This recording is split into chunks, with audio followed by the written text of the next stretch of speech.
प्रायोजक हैं cancer healer centre, new beginning. ये बात सच है कि ज्यादातर देश का मुसलमान अभी इंडिया गठबंधन की पार्टियों को वोट देता है, लेकिन हाल फिलहाल में आपको याद होगा गुजरात में जो म्युनिसिपल कॉर्पोरेशन के चुनाव हुए, वहां का जो नतीजा आया उसके हिसाब से एक 82 ऐसे मुस्लिम कैंडिडेट थे जो बीजेपी के टिकट पर लड़ते हुए जीते हैं, और वो भी गुजरात के अंदर। और ये आंकड़ा बढ़ा है। उन्होंने 103 कैंडिडेट उतारे थे। 2018 में 46 मुसलमान जीते थे गुजरात में बीजेपी के टिकट पर, और इस बार वो फरवरी 2025 में बढ़ करके 82 हो गए हैं। साजिद रशीदी कह रहे हैं, रिजी साहब आप भी उसी पंक्ति में जुड़ जाइए। देखिए, साजिद रशीदी साहब जुड़ रहे हैं, बहुत अच्छी बात है। सौगाते मोदी आ गया, बहुत अच्छी बात है। मैं कह रहा हूँ वक्फ अमेंडमेंट बिल को भी वापस ले लें, मौलाना आज़ाद एजुकेशन फाउंडेशन को बहाल कर दें, ये 72 जो मंत्री में मुस्लिम नहीं उसमें मुस्लिम ले लें। बीजेपी से कोई दुश्मनी थोड़ी है, कोई जन्मजात दुश्मनी थोड़ी। जो अच्छा काम करेगा उसके साथ मुसलमान खड़ा रहेगा। लेकिन ये कि आप जो है मुस्लिम दुश्मनी, मुसलमानों को गाली देंगे, मुसलमानों को बाहर रखेंगे इक़्तिदार से, और फिर आप कहेंगे कि साहब हम तो बहुत काम कर रहे हैं। अगर आप बहुत काम कर रहे हैं तो चलिए यूपी में आ जाइए, नंद किशोर गुर्जर के सवाल का जवाब दीजिए, क्यों कारण बताओ, वो तो भी भाजपा के एमएलए है ना। और आ जाइए, मैं तो बार बार कह रहा हूं कि आप पूरे देश से स्लाटर हाउस बंद कर दीजिए। आप रामनवमी की बात क्यों करते हैं? पूरे देश से स्लाटर हाउस बंद कर दीजिए, मैं उसका समर्थन कर रहा हूं। और आ जाइए, गौ माता को आपने जो है राष्ट्र पशु क्यों अब तक घोषित नहीं किया? 11 साल की सरकार हो गई। अगर यही बात है ना आप करने वाली बात, तो कीजिए। ये सारे काम आप कर नहीं रहे हो। आप हिंदू मुस्लिम कराते हो पूरे देश में, आप पूरे देश में पत्थर चलवाने लगे, पूरे देश में आप वोट देना शुरू कीजिए, सब काम होंगे। वक्फ वापस देना शुरू कीजिए, वो उल्टा आपको चैलेंज दे रहे हैं, वक्फ वापस करा दीजिए, वक्फ बिल वापस करा कैसे काम होगा हमें वही तो बताइए ना। नहीं, सौ सोनार की ना एक लोहार की। सुनिए अमित शाह जी ने कहा कि बिल तो यही वाला पास होगा। मुमताज भाई, जब तक हम किसी पार्टी को वोट नहीं देंगे उससे क्या मांग सकते हैं हम?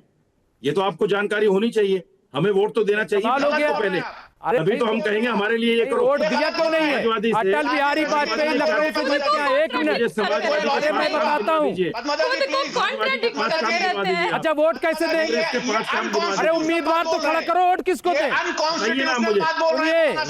से मुख्तार अब्बास नकवी को। एक मिनट साजिद साहब, अरे साजिद साहब सुनिए, ऑब्जेक्शन है मुझे। एक सेकंड, क्या ऑब्जेक्शन है? क्या ऑब्जेक्शन है? मुख्तार अब्बास नकवी को रामपुर का टिकट दिया गया, वो जीत गए। यहाँ पर एक अलग ही हंगामा खड़ा कर दिया है, सबको ऑब्जेक्शन। नहीं, फराज साहब बोलेंगे। अच्छा, बस 10 ही सेकंड लीजिएगा। मैं बस एक ही चीज कहना चाह रहा हूं। महाराष्ट्र के चुनाव से पहले एक बात हुई थी महाराष्ट्र में कि एक मुस्लिम परिवार ने कहा था कि हम मोदी जी के समर्थक हैं, उनको वोट देना चाहते हैं, और उनको वोट देकर आए हैं। उनका हुक्का पानी बंद कर दिया था, समाज से उनको अलग कर दिया था। आज साजिद रशीदी ने 2 बातें क्या बोल दी, चारों की चारों विंडो इतना चीख और चिल्ला रही हैं, ऐसा लग रहा है कि यहीं पर डिबेट में बहिष्कार ना कर दें। वो तो कह रहे हैं ये भी आपकी देन है। साजिद रशीदी सरकारी मुसलमान है। मेरा दुरुस्त है, अच्छी बात है। साजिद मोदी की सौगात का अगर असर ये है तो फराज साहब स्कॉलर बैठे, ये भी बताओ। फराज साहब, क्या है आपका ऑब्जेक्शन? फिर मैं सच में कुछ आंकड़े दिखाना चाहती हूँ बिहार को लेकर के। फराज साहब, क्या है ऑब्जेक्शन? भाजपा को वोट देने के लिए हम सब तैयार हैं। साजिद रशीदी कह रहे हैं कि मौका दो एक पार्टी को। सुनिए मैडम, सुनिए तो एक एक करके। रिजी साहब, मेरा ऑब्जेक्शन ये है कि साजिद रशीदी साहब कह रहे हैं तुम वोट दोगे तभी तो वो काम करेगा, मौका तो दो। ये घोर अनकॉन्स्टिट्यूशनल, असंवैधानिक बयान है। ये कोई भारतीय जनता पार्टी की सरकार नहीं, ये भारत सरकार है। उनको वोट दे चाहे न दे, उनके देश के सारे नागरिकों को ये काम करना पड़ेगा। नहीं लेकर बैठे, इसलिए आपने ऐसा ना हो एक आधी योजना में आप भी आते हो, उसमें आप भी लाभार्थी हो। Unconstitutional I object. क्या TV9 भारतवर्ष इसको इंडोर्स करता है? कर सकते हैं पद्मजा जी, क्या TV9 भारतवर्ष इसको इंडोर्स करता है? वोट नहीं दे रहे तो वोट देने की अपील क्या कर दी तो हंगामा हो गया, देख रहे हैं आप। इन्होंने अभी कहा, क्या TV9 भारतवर्ष इनके स्टेटमेंट को इंडोर्स करता है कि अगर आप वोट देंगे तब फिर वो आपके साथ खड़े होंगे, आपका काम करेंगे? वो एक अलग व्यक्ति है, वो उनका विचार है, मैं उनका मुंह तोड़ना बंद कर दूंगी। पद्मजा जी, ठेकेदार की ठेकेदारी खत्म हो जाएगी। समाजवादी वालों का वोट जा रहा है, कह रहे हैं देखिए ये कैसे कोई मुसलमान इस तरह की, ये उनका मत है, वो चाहते हैं वो जिसको वोट करे वो मन चाहे उनका। But this is unconstitutional. अरे सर, वो उनका मत है ना।